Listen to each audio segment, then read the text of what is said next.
En attendant, je vous en parlais en titre, le parc Galéa en plaine orientale rouvre ses portes pour sa saison 2024.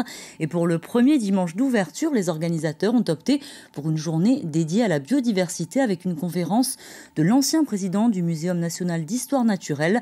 Le reportage de Clément Tronchon avec Océane Dacunha. 800 personnes dès le premier dimanche. Pour sa réouverture, le parc Galéa a fait salle comble. Au programme, une journée centrée sur la biodiversité. En Corse, on a perdu énormément de zones humides. On a perdu au moins 150 mares. Alors, figurez-vous que dans ces mares, il y a beaucoup de vie.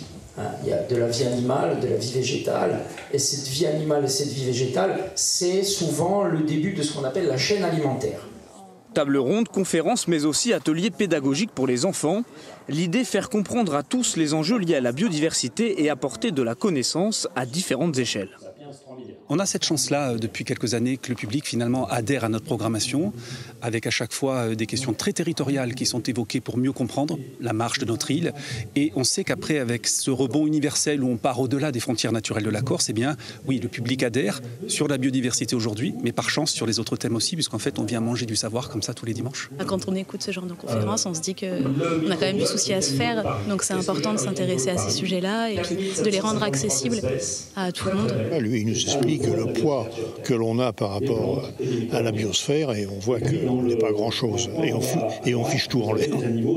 L'ancien président du Muséum d'histoire naturelle a en effet détaillé les risques pesant sur la biodiversité dans le monde et en Méditerranée.